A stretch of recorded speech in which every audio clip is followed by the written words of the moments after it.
बतौर हीरोइन फिल्मों में काम शुरू करने वाली एक खूबसूरत एक्ट्रेस जो माँ के किरदारों में भी खूब मशहूर हुई। हिंदी सिनेमा के शुरुआती सालों की एक बेहद शानदार और बोल्ड एक्ट्रेस। 1930 के दशक में शुरू हुआ लीला चिटनिस का करियर 80 के दशक के आखिरी सालों तक चला। बेहद खूबसूरत लीला चिटनिस ने फिल्मों में अभिनेत्री के तौर पर तो सफलता हासिल की ही थी, लेकिन माँ के किरदारों में इन्होंने बॉलीवुड में अपना एक ऐसा मुकाम बनाया जिसे कभी भुलाया नहीं जा सकेगा। लीला चिटनिस का जन्म हुआ था 9 सितंबर सन 1909 को कर्नाटक में। इनके पिताजी अंग्रेजी के नामी प्रोफेसर थे। यूं तो इनके पिता ब्राह्मण थे, लेकिन जाति प्रथा के वो इतने खिलाफ थे कि उन्होंने बाद में ब्रह्म समाज की सदस्यता से ले ली थी। पढ़े लिखे परिवार में पैदा होने के चलते लीला को भी पढ़ने लिखने का मौका मिला, जबकि उसी दौर में लड़कियों को बहुत ज़्यादा पढ़ाया नहीं जाता था। लीला ने ग्रेजुएशन की थी। शुरुआत में लीला का पूरा नाम था लीला नागरकर। आज़ादी के आंदोलन से भी जुड़ी थी लीला चिटनिस। लीला जब 16 साल की हुई तो डॉक्टर गजानन यशवंत चिटनिस से उनकी शादी करा दी गई।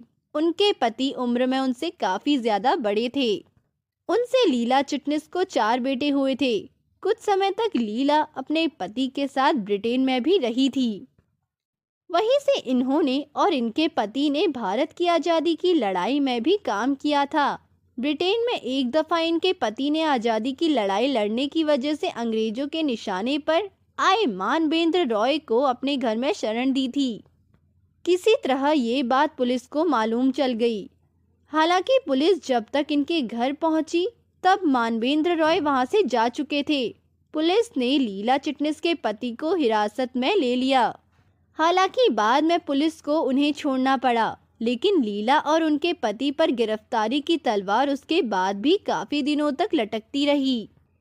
इस तरह अभिनय से जुड़ी लीला चिटनिस।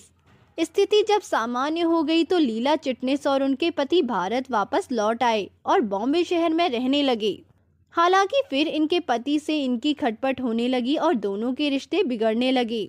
आखिरकार लीला चिटनिस और उनके पति ने अलग होने का फैसला किया और फिर दोनों ने तलाक ले लिया। लीला के चारों बेटों की जिम्मेदारी का बोझ उन्हीं पर आ गया। बेटों की परवरिश के लिए लीला ने टीचर की नौकरी करनी शुरू कर दी। एक्स्ट्रा कमाई के लिए लीला ने नाट्य मनवांतर नाम का एक थिएटर ग्रुप ज्वाइन कर लिया, जो कि आमतौर पर मराठी भाषा में नाटक किया करता था। ये वो दौर था जब महिलाओं का फिल्मों और नाटकों में काम करना बहुत ही बुरा समझा जाता था। ये वो दौर भी था जब भारत में फिल्म इंडस्ट्री की शुरुआत हो रही थी और हो गई लीला की फिल्मों में एंट्री। लीला स्टेज पर काम करने लगी और इनके नाटक उसना नावरा और उदयचा संसार को बेहद पसंद किया। उसके बाद एक्स्ट्रा कमाई के लिए ये फिल्मों में एक्स्ट्रा रोल करने लगी। साथ ही इन्होंने स्टंट फिल्मों में भी काम किया। वैसे तो इनकी पहली फिल्म सन 1935 में रिलीज हुई थी, श्री सत्यनारायण। उसके बाद इन्होंने धुआंधार, छाया, वहाँ और इंसाफ नाम की कुछ और फिल्मों में भी काम किया था, लेकिन लोगों की नज़रों में ये चढ़ी सन 1937 में रिलीज हुई फिल्म जेंटलमैन डाकू से। इस फिल्म की कहानी के मुताबिक एक लड़की आदमी के कपड़े पहनकर दुनिया के सामने आ जाती है। इस फिल्म के लिए लीला चिटनिस को काफ़ी सराहा भी गया था, जो समाज में एक धड़े द्वारा इनकी काफ़ी आलोचना भी हुई थी। अशोक कुमार के साथ खूब जमीन की जोड़ी।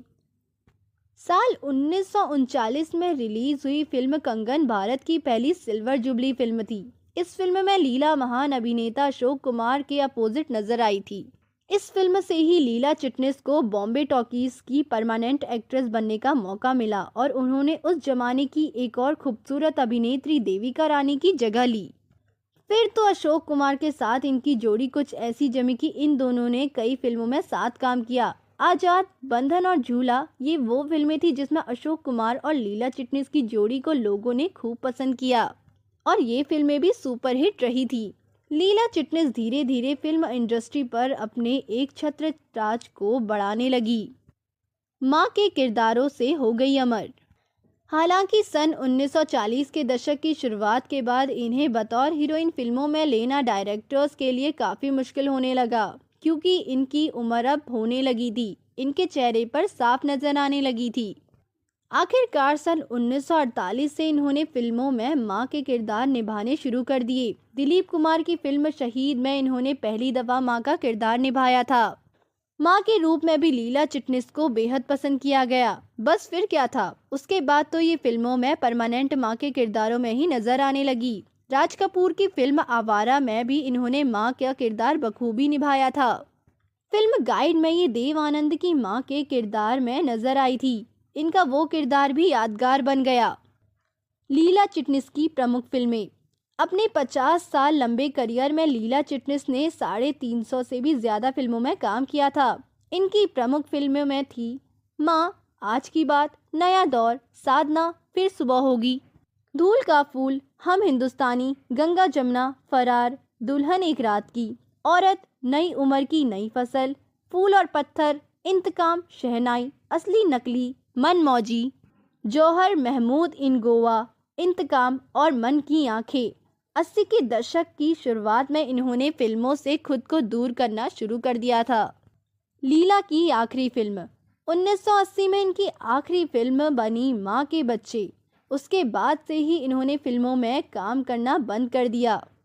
हालांकि 7 सालों बाद यानी 1987 में लीला चिटनिस नजर आई थी फिल्म दिल तुझको दिया में। इस फिल्म में ये मिसेस सिन्हा बनी थी, जो कि फिल्म के हीरो कुमार गौरव की दादी थी। यही फिल्म लीला चिटनिस के करियर की आखिरी फिल्म भी थी। इसके बाद लीला चिटनिस ने फिल्मों को पूरी तरह से अलविदा कह दिया और अपने बड़े बेटे मानवेंद्र के साथ रहने अमेरिका के कनेक्टिकट राज्य के डैनबरी शहर में चली गई। वहीं पर 14 जुलाई साल 2003 को लीला चिटनिस ने इस दुनिया को अलविदा भी कह दिया। ये भी एक इत्तेफाक ही है कि फिल्म बंधन में इनके साथी कलाकार रहे सुरेश, जो कि अपने दौर के एक मशहूर बाल कलाकार थे, उनकी मौत 14 जुलाई के दिन ही हुई थी। हालांकि सुरेश की मौत इनसे काफी पहले यानी सन 1979 में ही हो चुकी थी, लेकिन बंधन फिल्म की शूटिंग के दौरान इन दोनों को इस बात का अंदाजा जरा भी नहीं होगा कि दोनों एक ही तारीख को दुनिया छोड़कर जाएंगे। बस साल अलग अलग होंगे। लक्स साबुन की पहली भारतीय मॉडल। लीला चिटनिस से जुड़ी एक और खास बात यह है कि ये पहली भारतीय अभिनेत्री थी जो लक्स साबुन के विज्ञापन में नजर आई थी। इनसे पहले भारत में भी लक्स साबुन के विज्ञापनों में विदेशी मॉडल्स नजर आते थे, लेकिन लीला चिटनिस ने अपनी खूबसूरती के दम पर लक्स साबुन के विज्ञापन में खुद का फीचर किया। उस दौर में लक्स साबुन के विज्ञापनों पर इनकी तस्वीरें छपती थी और उन तस्वीरों पर कई लाइनें लिखी होती थी, जैसे औरतें लीला चिटनिस से जलती हैं क्योंकि वो लक्स साबुन का इस्तेमाल करती हैं। एक दूसरे विज्ञापन पर लिखा था, हमें बताओ लीला चिटनिस, तुम्हारी खूबसूरती का राज क्या है। वहीं एक विज्ञापन पर लिखा था, लवली लीला चिटनिस की तरफ से एक ब्यूटी टिप। एक अन्य विज्ञापन पर लिखा था, आपकी स्किन फ्रेश और स्मूथ हो जाएगी। यादों में हमेशा रहेंगी लीला चिटनिस। लीला चिटनिस ने डायरेक्शन में भी हाथ आजमाया था। इन्होंने फिल्म लिखी थी जिसका नाम था आज की बात। लीला ने खुद ही इस फिल्म को प्रोड्यूस किया और इस फिल्म का डायरेक्शन भी इन्होंने खुद ही किया। इस फिल्म में लीड रोल में अजीत खान थे। वही अजीत खान जो आगे चलकर बॉलीवुड के एक बेहद क्लासिक विलन साबित हुए।